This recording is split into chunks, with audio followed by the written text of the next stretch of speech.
Bem-vindos ao podcast Pela Boca Nasce a Saúde, um podcast que vai dar que falar. E agora, abre-te boca! Hoje tenho uma convidada muito especial, a doutora Andreia Cardoso. A doutora Andreia é mestre em Psicologia, faz Psicoterapia, Psicologia Clínica e tem um mar de especializações, especialidades, formações, mas ninguém melhor do que ela para contar um bocadinho mais sobre o seu trajeto e o seu percurso dentro da Psicologia. Doutora Andreia, é um prazer tê-la aqui comigo no meu podcast. Como é que surgiu esta vontade de seguir a Psicologia? Primeiro que tudo, Iola, é um grande prazer estar aqui, pela admiração que tenho pelo teu trabalho e por seres muito disruptiva, por sempre alguém que traz conteúdos de muito valor, sempre feitos com muito rigor, muita classe, e por isso, desde já, o meu obrigado. Psicologia surge muito cedo, surge ainda eu como uma adolescente a querer realmente estudar Psicologia. Houve outras coisas no meio, eu gostava muito também de representar, mas foi sempre na Psicologia que o meu coração foi de alguma forma acalentando aqui um lugar. E a Psicologia surge assim, mesmo quando fiz a minha escolha no 12º ano para as faculdades, todas as opções eram para ir para a Psicologia, algo assim um bocadinho obsessivo, mas no fundo eu sempre senti que a minha missão passava por ajudar as pessoas. Se calhar hoje não vejo isto desta forma, hoje vejo isto de uma forma menos pretenciosa, nós estamos todos aqui num caminho de aprendizagem. O psicólogo tem um papel importante enquanto facilitador e não propriamente às vezes para ajudar. O ajudar é muito amplo e muitos profissionais, algo que também eu não pensava quando escolhi a Psicologia, contribuem para ajudar as pessoas. Por isso o psicólogo sozinho, hoje em dia eu vejo que não pode trabalhar. Pois é, muito na sequência disso que me estás a dizer, também nasceu o teu projeto, não é? És fundadora do projeto Apessoar, portanto tens uma clínica que acaba por ser multidisciplinar, onde tens vários colegas que te acompanham neste trabalho, portanto acaba por ser um trabalho bastante integrado, com grande conexão. Queres falar um bocadinho sobre este projeto? Olha, o projeto nasce em 2013, as pessoas conhecem-no mais recentemente também pela exposição nas redes sociais, mas ele nasce comigo numa versão unipessoal, mas eu sempre pensei em que o Apessoar seria uma espécie de uma casa onde haveriam várias áreas a dar o seu contributo. Isso só foi possível depois da pandemia, quando houve aqui também um chamamento para a parte da saúde mental, as pessoas ficaram muito mais alerta com o que aconteceu e provavelmente isso fez também com que o projeto tivesse-me que reinventar. E essa reinvenção passou por não estar sozinha e contar com a colaboração de outros colegas de outras áreas. Então, para além dos meus colegas da Psicologia, que são profissionais que têm diferentes caminhos, ou seja, também é uma das coisas que eu privilegio, para além da minha experiência, é ter colegas e estar acompanhada por colegas que têm experiências clínicas diferentes e que vêm até de escolas da Psicologia diferentes, mas depois foi fundamental juntar a nutrição, foi fundamental juntar a hipnoterapia, juntar o Qigong, a meditação, não como uma vertente da moda.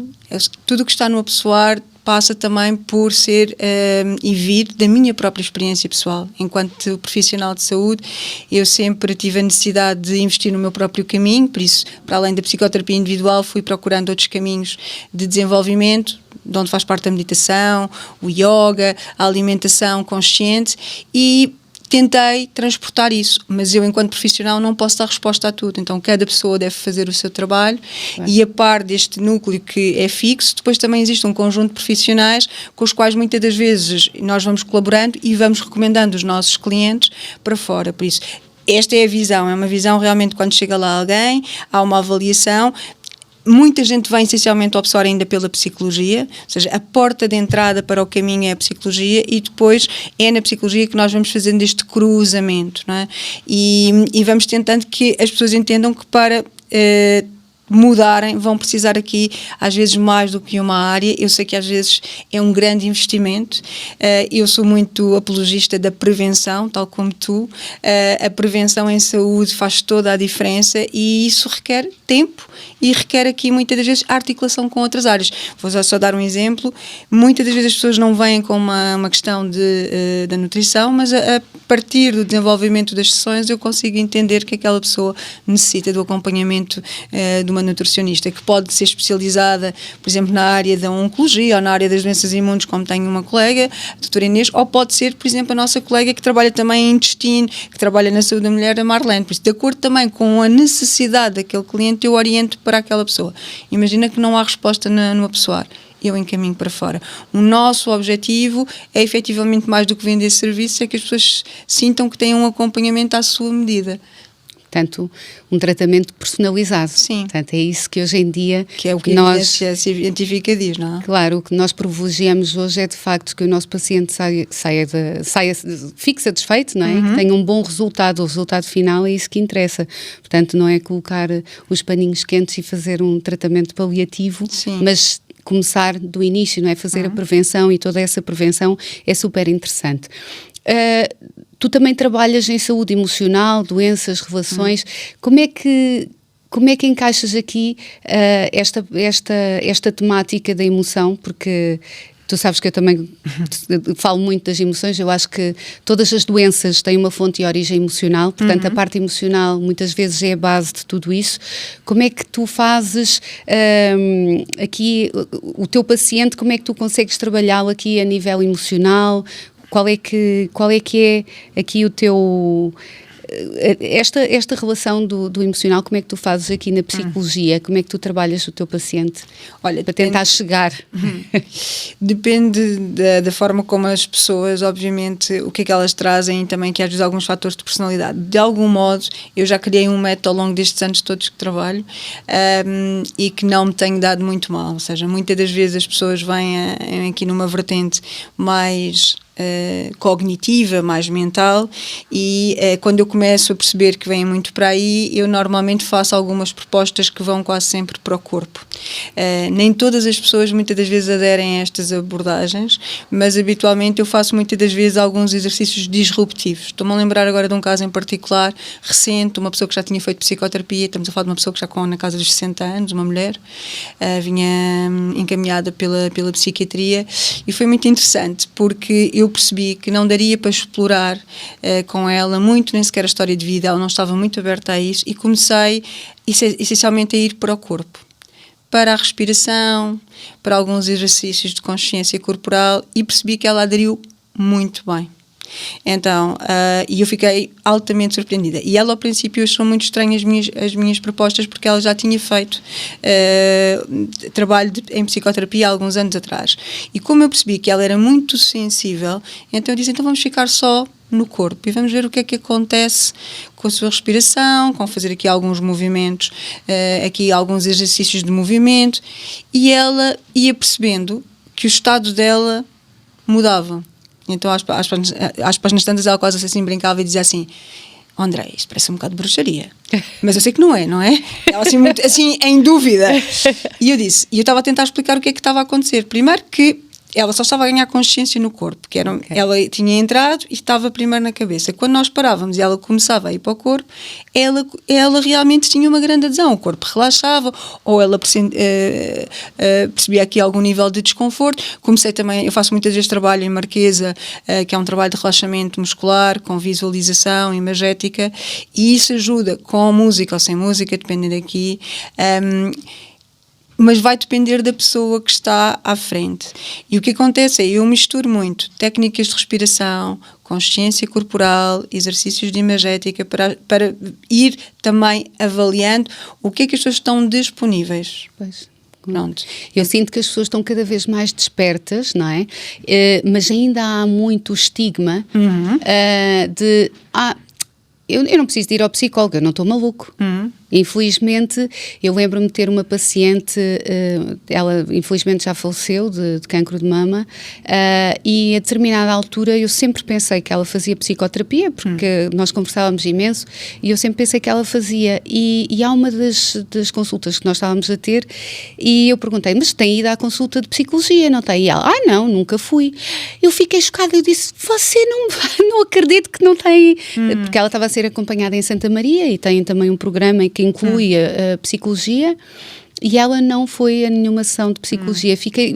Eu fiquei bastante triste, não é? Até porque eu conversava tanto com ela e ela confiava tanto em mim, já era minha paciente há 20 anos, que fiquei mesmo, de certa forma, desapontada, eu a pensar, mas porquê que ela não cedeu, não é? Porquê que ela não aceitou essa ajuda? Porque, infelizmente, ainda há algumas pessoas que têm o preconceito, não é? O preconceito de que ir a um psicólogo, ir a um psiquiatra, ir a um médico é porque estamos doentes. Não. Hoje em dia há tantas ferramentas e ferramentas tão incríveis, não é? Como tu agora estiveste aqui a falar, que as pessoas, nós temos tudo disponível, não é? Sim. Infelizmente, as pessoas com um bocadinho mais de idade ainda têm alguma dificuldade em aderir, mas depois quando aderem, bem, sentem-se completamente rendidas, não é? E é muito uma revolução. interessante que esta senhora, por exemplo, começou a perceber estes pequenos exercícios que nós fomos fazendo foram abrindo portas e ela começou a repetir em casa. Portanto, eu sou uma daquela psicoterapeuta que dá trabalhos de casa, porque acho que o tempo entre sessões pode ser aproveitado para tu reforçares algumas coisas, né? A vida acontece fora do consultório, por isso aquele momento é muito curto para que nós possamos produzir alguma mudança. Nem todas as pessoas, obviamente, aderem, mas eu costumo dizer que quem adere, ao longo destes anos eu vejo resultados mais rápidos do que aquelas pessoas que não aderem, que também não há problema nenhum, vamos num outro ritmo. E esta senhora começou a fazer, inclusive diz que o próprio marido faz. Pronto, e o marido não tem supostamente, nenhuma patologia aqui associada. Ao ponto de eu uma vez sugerir-lhe que achava que no caso dela seria importante ela fazer prática de Qigong. E explicar-lhe um bocadinho o que era o Qigong, que era realmente aqui uma arte interna, muito focada na respiração, no foco, no movimento, na autoobservação. E disse, olha, venha experimentar, porque no seu caso já fez tantas coisas. Faz medicação, está a fazer psicoterapia, pode beneficiar aqui de esta prática que vai ativar o quê? Sistema autónomo parasimpático, que vai ajudar bastante aqui a poder estar mais relaxada. Como eu se conheço a professora, depois acho que vai ser mais fácil porque ela vai lhe dar provavelmente alguns exercícios para fazer. E pronto, é uma pessoa que está comigo há 6 meses e eu vejo francamente uma evolução. Ela tinha muito medo da primavera, ela começou comigo no outono, porque ela diz que na primavera habitualmente tinha recaídas e foi incrível o facto dela ter-se permitido realmente aqui abrir espaço para qualquer coisa que era diferente, porque se eu fosse por pela minha estratégia mais cognitiva, eu não te conseguia chegar a esta mulher, porque ela estava cheia aqui de algumas resistências, apesar dela já ter feito terapia. Então eu acho que nós, enquanto profissionais, também temos de estar muito atentos que as emoções são experienciadas primeiro no corpo. Exato. É muito importante eu nomear, mas eu tenho que pedir à pessoa também, para ela sentir. Também o tato, não é? Eu acho que também temos que saber ouvir o nosso paciente, não é? E a partir do momento em que sabemos ouvir o nosso paciente, ele próprio dá-nos as respostas que nós precisamos para ajustar o nosso tratamento, não é? Portanto, eu também sinto muito isso nas minhas consultas. Eu percebi que tu tens um método que chamas um método slow. Não é? Sim. Conta-nos um bocadinho sobre isso. Fiquei curiosa. Então, eu digo slow porque ao longo do caminho eu ficava muito preocupada no princípio e até porque enquanto terapeuta nos anos que me formei eu queria muito ser salvador. Eu acho que quem vem muito para estas áreas muitas das vezes sofre do síndrome do salvador. Tem muito a ver com as nossas feridas, tem muito a ver aqui com os nossos processos, com as nossas crenças. Claro. Pronto. E eu ficava muito preocupada porque queria que as pessoas tivessem resultados. E eu chegava às supervisões e falava até com um dos meus supervisores que deu o nome até ao pessoal, e ele dizia muitas das vezes, eu não estou nada interessada nos resultados, vamos trabalhar a relação, deixar o tempo passar. Se essa pessoa ainda não atingiu é porque não é ainda o momento.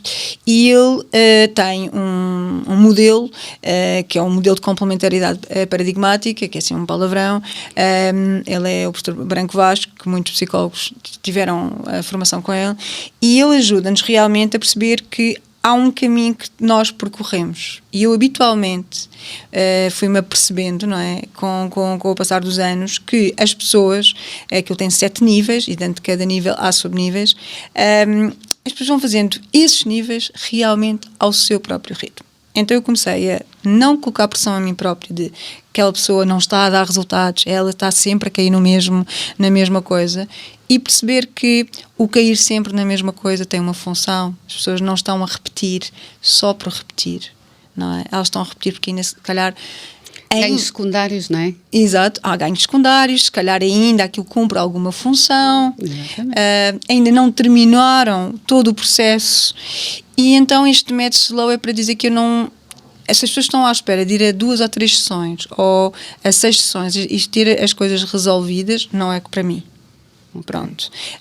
Eu já criei programas como um programa mais centrado, por exemplo, na gestão de stress, e é muito interessante que ao fim de 10 sessões as pessoas às vezes querem continuar para a psicoterapia, mas quando se faz programas mais curtos são centrados num problema. Ora, nós na psicoterapia não estamos só a tratar do sintoma, como tu disseste inicialmente. Nós vamos, eu costumo dizer que os psicoterapeutas são uma espécie de arqueólogos da alma, porque vamos escavando, mas nós só podemos escavar de acordo com a estrutura da pessoa.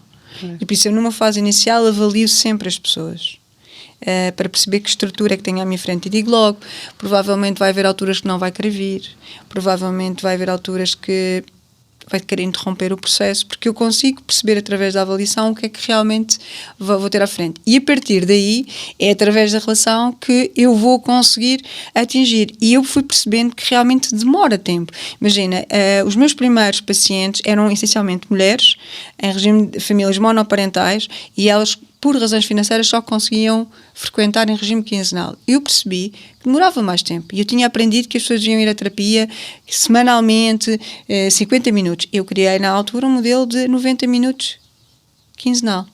E realmente as pessoas atingiam resultados, mas levavam mais tempo. Quem fazia trabalhos de casa, como tinha resultados um bocadinho em menos tempo, mas não era tão rápido. E se eu próprio pensar, e agora até pensar no teu podcast e na questão aqui da boca, eu comecei a perceber ao longo dos anos que isto é igual em todas as áreas. Porque é que não havia de ser também aqui na psicoterapia? Porque o meu próprio processo agora em que estou aqui com um aparelho tem sido realmente muito revelador e tem-me feito muito pensar como o nosso corpo tem um tempo de resposta, não é? E não é aquilo que nós gostaríamos, nem se calhar às vezes os próprios profissionais quando nos fazem propostas. E acho que nós estamos sempre com muita pressa, não é? E neste tempo acelerado em que há aqui um conjunto de ideias que nós temos que fazer isto em X tempo. Então eu vim a perceber-me que realmente eu não sou uma terapeuta para dar respostas rápidas. Hoje já consigo realmente às vezes ser mais assertiva e já ir mais rapidamente lá, mas também aprendi muito a respeitar o tempo da pessoa que está ali à frente. E digo muitas vezes aos meus colegas, quando eles começam a dizer não estamos a ter resultados, e eu consigo me identificar com aquilo, mas porquê é que nós estamos preocupados com os resultados? Que resultados são esses? Porque se a pessoa ainda está a vir às consultas e está ali, é porque está a receber alguma coisa. Se estiver em presença, vai estar a receber. Então é assim, muitas das vezes aquilo que nós temos para oferecer às pessoas não é tanto uma coisa externa, mas é isso que tu acabaste de dizer e que nos tempos que correm está tão difícil de encontrar, que é uma presença, é acolhimento. É tudo isso.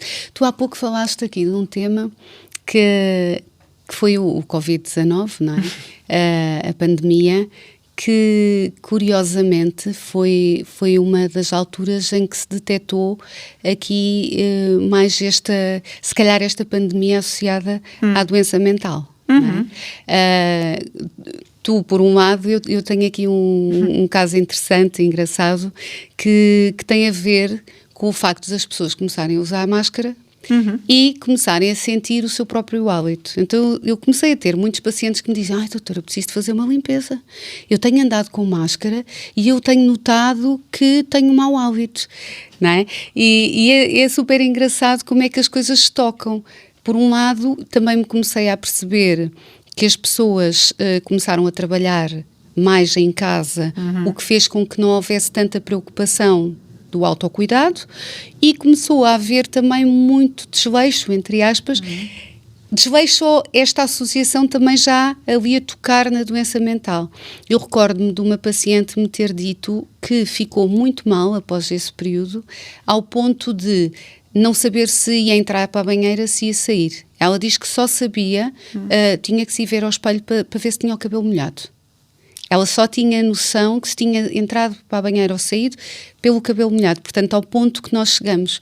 Também me lembro de uma situação de um rapaz que eu atendi. Eu acho que ele não escovava os dentes há semanas. E perguntei o que é que se passava, então tinha ali a ver com a relação com o pai, a situação, tinha terminado a faculdade, mas estava a trabalhar num sítio completamente fora da área e sentia aquela falta de reconhecimento e de valorização da parte do pai, então estava altamente depressivo. Portanto, eu também em gabinete apanho muitas situações aqui de... pessoas com crises de ansiedade, pessoas com depressão, pessoas com burnout, e às vezes as pessoas dizem assim, que engraçado, se calhar eu pensava aqui na psicologia mais por causa da fobia de ir ao dentista, não é? O medo de ir ao dentista, mas há aqui tantas coisas que a psicologia e a medicina dentária se tocam que conta-me um bocadinho da tua experiência e nós acabamos por trocar, por partilhar, não é, pacientes, algum caso que te recordes, alguma situação assim mais dramática? Assim, tenho assim duas situações, estou-me a lembrar de uma que tem a ver com o sorriso. Tenho uma paciente que teve aqui uma questão dentária em que caiu-lhe um dente e ela claramente ficou altamente estabilizada. Ela tinha um quadro complexo do ponto de vista aqui já da ansiedade, também aqui um quadro também de um luto ainda não tratado, mas o sorriso era uma coisa da imagem, aliás, a imagem para ela é uma coisa muito, muito, muito importante e temos vindo a trabalhar isso, não a imagem no sentido assim só externo, mas realmente ela tem assim, tem algum cuidado visual, e ela realmente gostava muito do sorriso dela. E quando aquilo aconteceu, ela ficou extremamente triste, com muita vergonha de abrir a boca. Ainda por cima ela trabalha num contexto académico onde tem muita interação com muitos alunos, professores, e ela diz que tinha muita vergonha, marcou para ser logo haver aqui uma intervenção. E aquilo tocou-me particularmente porque... realmente nos adolescentes é notório esta questão, por exemplo, quando usam um aparelho e quando tiram o aparelho. Tenho muitos estes exemplos também nos adolescentes, que eles falam muito sobre isto, mas esta adulta, que já tem mais de 40 anos, para ela realmente isto ter acontecido marcou-a. E tenho algo que é muito comum na ansiedade e a minha prática clínica, quando eu penso assim em termos gerais, eu tenho um grande número de pessoas com perturbações de ansiedade, e o bruxismo é claramente um dos marcadores. Ou seja, muitas das vezes as pessoas têm aqui a parte aqui dos maxilares, sim, começam a sentir que durante a noite rangem os dentes, depois muitas das vezes quando vivem com os companheiros são os companheiros às vezes que fazem, ou as companheiras que dizem, às vezes há alguma resistência, muitas das vezes aqui em aceitar. Eu também, lá está, o contacto contigo tem feito com que eu tenha percebido esta relação mais estreita entre não só, eu nunca pensei como a parte da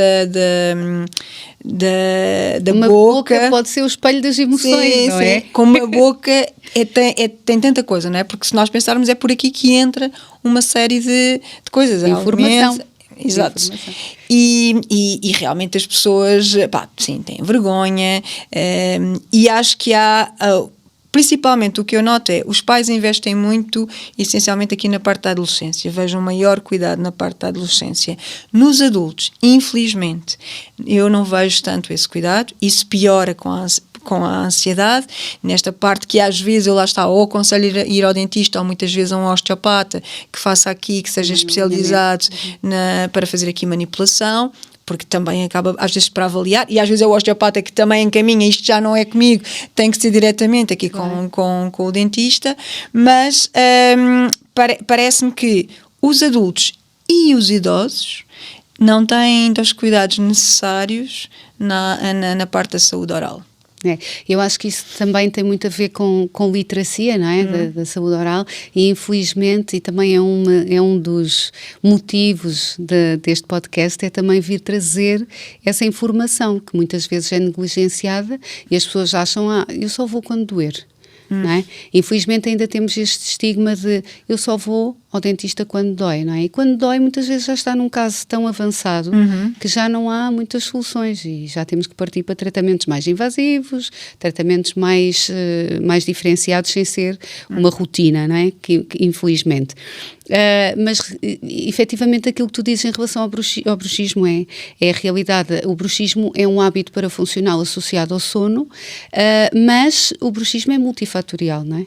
Tem muito a ver com tensão, com ansiedade, mas também pode ter a ver com a postura, também pode ter a ver com a posição dos olhos. Se os olhos não estiverem bem alinhados, também pode provocar alteração a nível da articulação temporomandibular, chamada de ATM, e depois também se tivermos uma perna mais curta que a outra. Portanto, há aqui uma série de fatores que podem condicionar e que nos podem levar ao bruxismo. Então, quando encaminhas para o osteopata, quando encaminhas até para um fisioterapeuta que tenha prática exclusiva em ATM, isso é excelente porque o nosso paciente é que vai beneficiar. E eu acho que o nós deixarmos só o paciente com uma goteira, que é uma placa de interposição maxilar para não haver tanto desgaste dentário, acaba por ser algo até, eu diria, um pouco redutor. Não é? Eu acho que devemos de olhar para o nosso paciente como um todo, perceber também em que fase é que aquele paciente está a atravessar, qual é a fase de vida, porque o que me acontece também em alguns pacientes é eu, em determinada altura, até digo, olha, agora vai utilizar a goteira só 2 ou 3 vezes por semana, mas se calhar já são pessoas que fazem alongamentos, são pessoas que fazem um bocadinho de meditação, de mindfulness, que já têm um estilo de vida também diferente, que se hidratam, que suplementam, que têm estes pilares desta medicina integrativa, esta medicina da nova era bem interiorizados e que já conseguem até se calhar começar a soltar aqui um bocadinho a goteira, porque eu chamo a goteira é palmilha, acaba por ser ali aquele instrumento, aquela placa que vai, de certa forma, amortizar algumas situações ou até camuflar outras, não é? Então, acho que não devemos, de facto, descurar. Aqui, esta parte que tu falaste da vergonha, da autoestima, dos adolescentes, não é? Isto também nos fala aqui um bocadinho de identidade, não é? Por um lado, nós temos os adolescentes que querem todos utilizar aparelho porque está na moda, e porque os meus colegas usam, eu também também quero, não é? Mas por outro lado também, se não tiverem os devidos cuidados, também é bastante complicado. Então eu acho que é sempre muito importante fazer uma boa avaliação e perceber o caminho e por onde é que aquele paciente deve efetivamente passar e por que áreas da medicina dentária.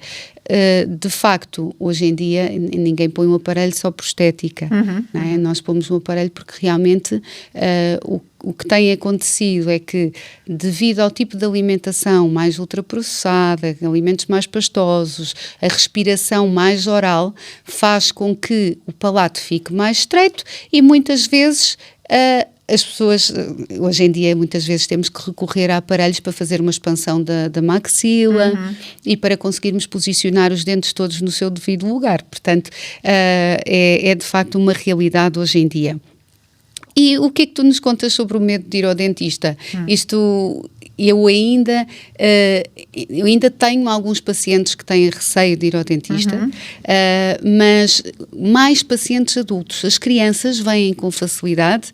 Eu normalmente também faço umas brincadeiras, tenho umas asinhas de fada. Quando é a primeira vez que eles vão ao dentista, também crio ali um momento diferente e crio uma situação assim um bocadinho diferente para eles terem uma boa memória, uma boa experiência, não é? É no fundo viver ali a experiência da primeira ida ao dentista, e muitas vezes as crianças que têm medo de ir ao dentista é muito por projeção dos pais. São os pais que têm medo e que dizem, vê lá, está a doer, vê se está a doer, se estiver a doer diz à doutora e tal.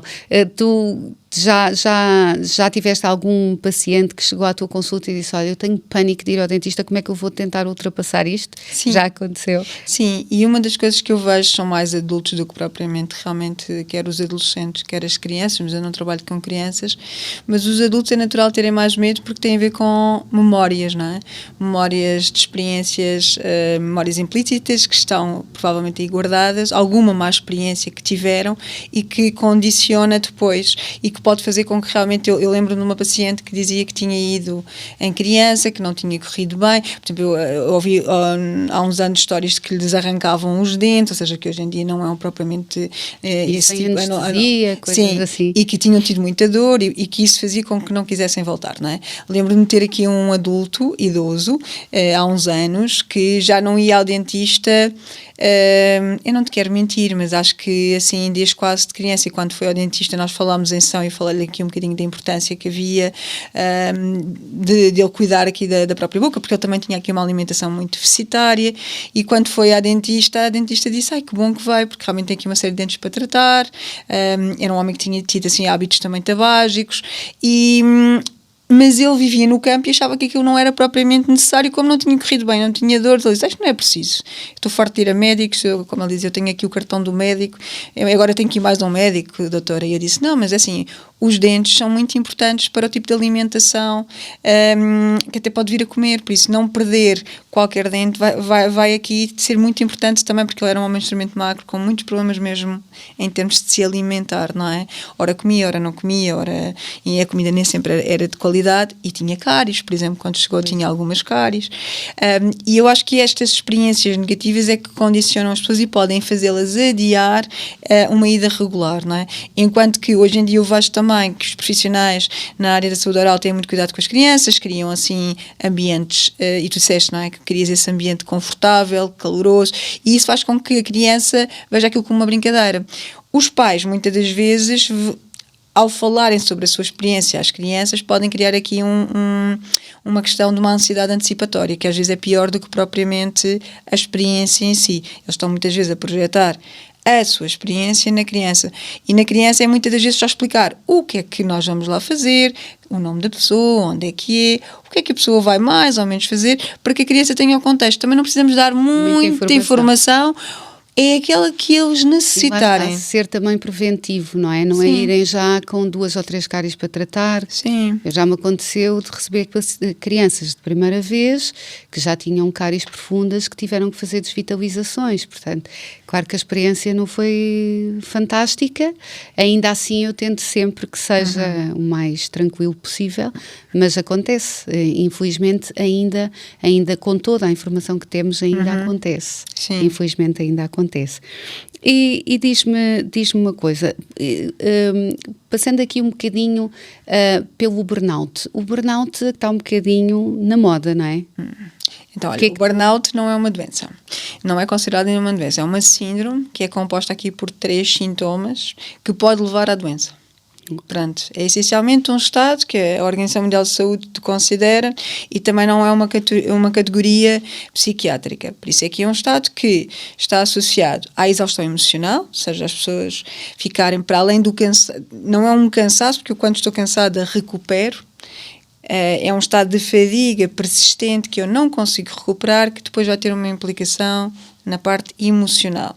A par disso, aqui uma espécie de despersonalização, eu realmente começo a ficar distanciada das coisas, das pessoas, ou também do meu trabalho. O burnout está muito associado essencialmente ao trabalho, mas também pode estar associado, por exemplo, à prestação de cuidados, não é? Os cuidadores informais são pessoas que podem vir a desenvolver um quadro de burnout pela prestação de cuidados por causa da subcarga do cuidador. Exatamente. Pronto, e isto é frequente. E temos depois a questão da falta de realização pessoal. Por isso, eu gosto muito do meu trabalho, mas eu, quando entro num estado de burnout, significa que eu já não consigo ter energia. Eu levanto-me e não tenho vontade, ou, por exemplo, adio a hora de levantar, ao fim de semana começo a ficar com mais ansiedade, eu venho de férias, passado uma semana já estou cansado outra vez. Por isso, o burnout, por si só, é uma coisa que eu acho.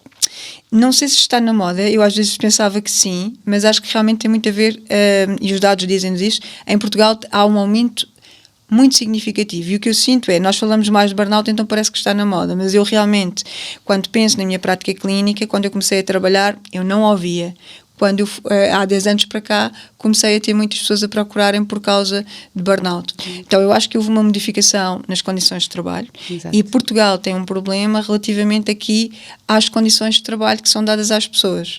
E é por isso que, de algum modo, se calhar as taxas de burnout, que são consideradas as mais elevadas na Europa, nós possamos ouvir tanta gente falar do burnout, percebes?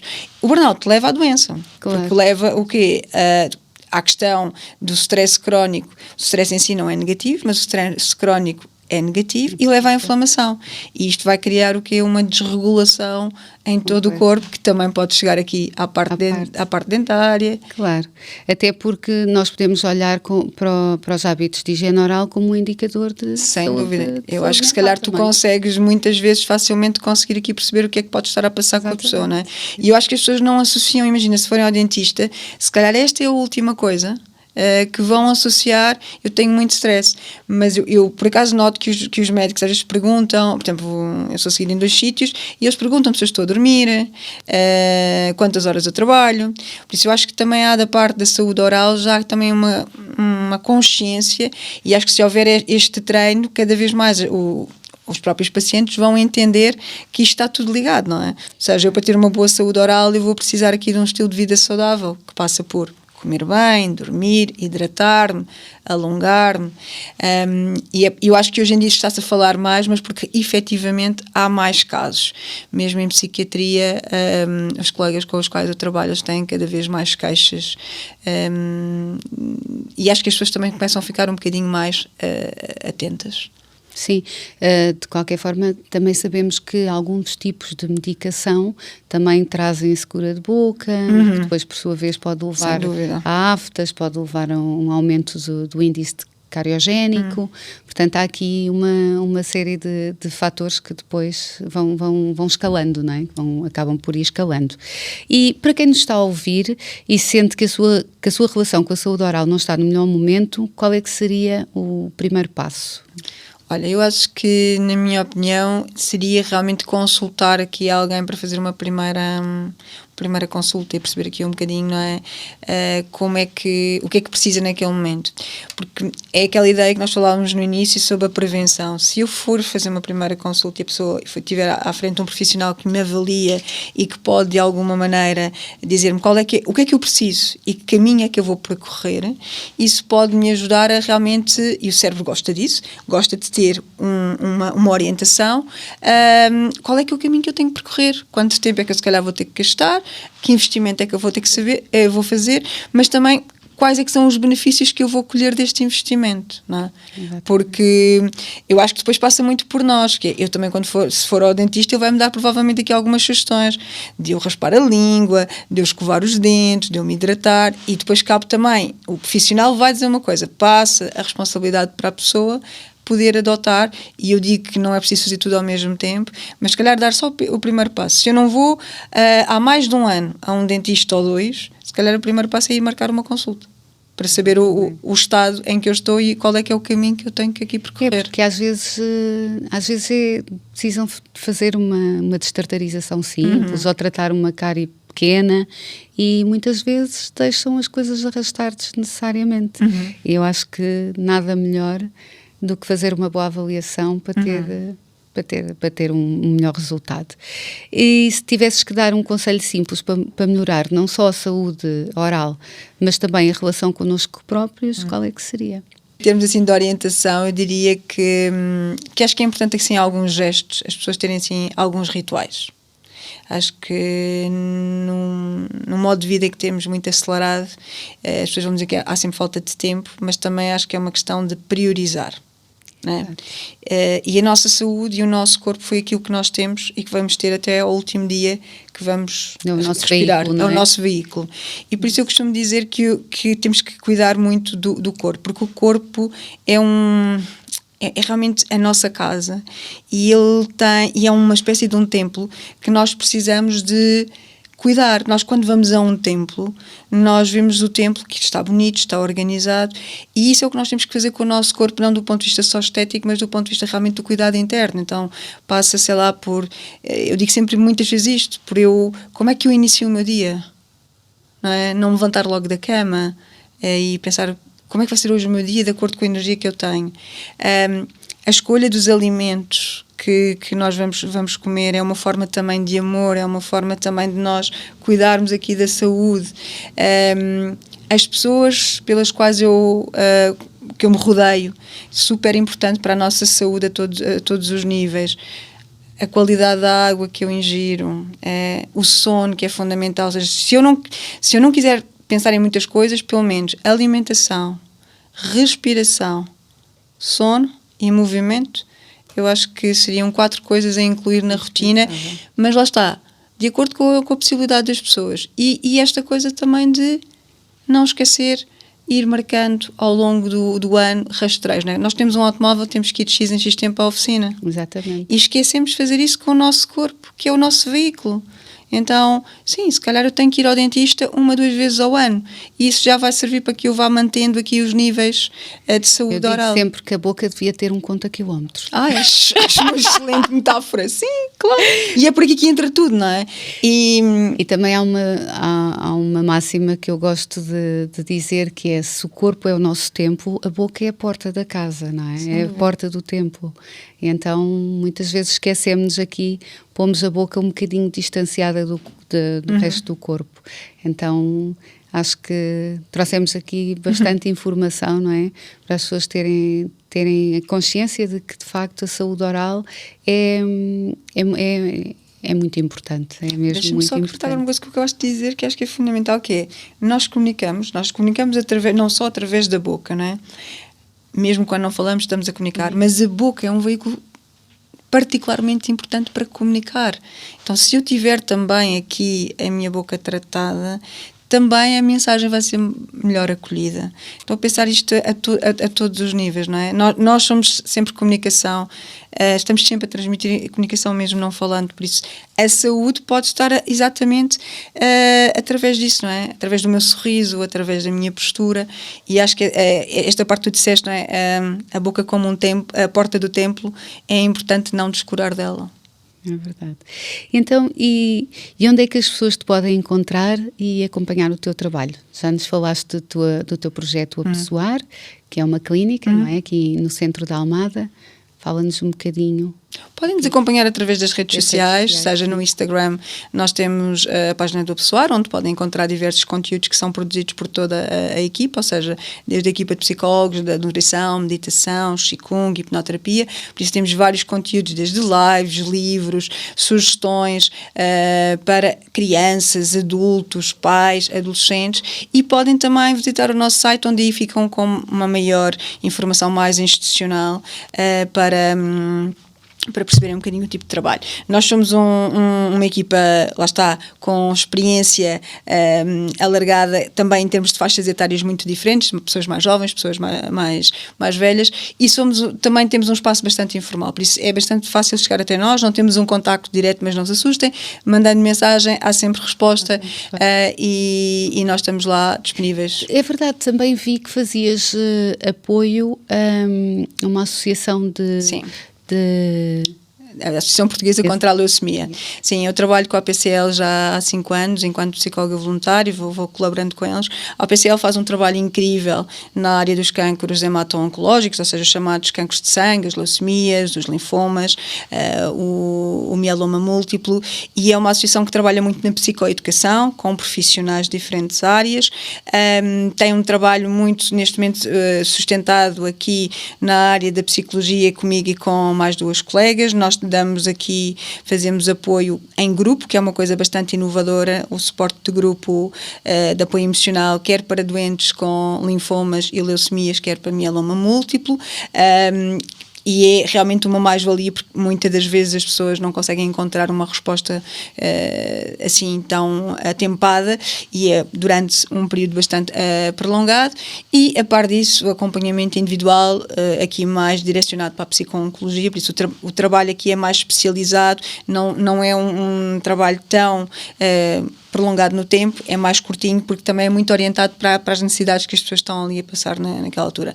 Por isso, eu sugiro mesmo que possam ver. A APCL também tem muitos conteúdos nas redes fidedignos, ou seja, eles convidam sempre, têm podcasts, têm informação. Também é muito interessante porque eles têm muita preocupação nos seminários deles, e eles têm sempre alguém a falar sobre saúde oral. Que bom. Ou seja, eles têm sempre muito cuidado com esta parte, exatamente por causa também dos tratamentos e das consequências que os tratamentos têm. Claro. E então é algo que nos seminários que eu vou, pelo menos, já vi várias vezes colegas teus a participarem. Sim. Mostrando esta ideia, lá está, multidisciplinar, e de que todos somos importantes para ajudarmos aqui as pessoas, como eu dizia no início, não é só um profissional, é o conjunto que pode levar as pessoas realmente aqui a crescerem. Ok. Fico muito feliz por teres participado aqui no nosso podcast e tenho um miminho para ti. Obrigada. Então, tenho aqui uma garrafa da água Voa, que a água Voa é uma água que é alcalina, uma água pura, uma água mais ionizada, e Obrigada. Uma garrafinha que é para te lembrares de te hidratar. Boa. E tenho também aqui um suplemento da 2M Pharma, que é a AD-Press, que é para tu veres que é um suplemento bastante interessante e que pode fazer parte também, quem sabe, das tuas consultas. Também tens aqui umas amostrinhas da pasta de dentes da Oxy, que também é fantástica, que é uma pasta de dentes com ozono. Okay. E, portanto, eu espero que usufruas. Obrigada. E fico muito grata por teres participado aqui neste podcast. Eu espero que vocês aí em casa também tenham aprendido e que também tenham relembrado aqui alguns temas interessantes da saúde oral e também, claro, da psicologia. E fica aqui então o pedido para nos acompanhar nas redes sociais, no Instagram, no meu Instagram, doutora Iola Figueiredo, no Instagram da doutora Andreia, que é o Instagram A Pessoar, e também no YouTube, também está como Iola Figueiredo, e até um próximo episódio. Obrigada. O podcast que está a ouvir é uma parceria com Clínica Doutora Iola Figueiredo, Editora Leia, 2M Pharma, Água Voa, Montelhano Proclínica Group Company e Dona Carlota Bijutaria e Acessórios.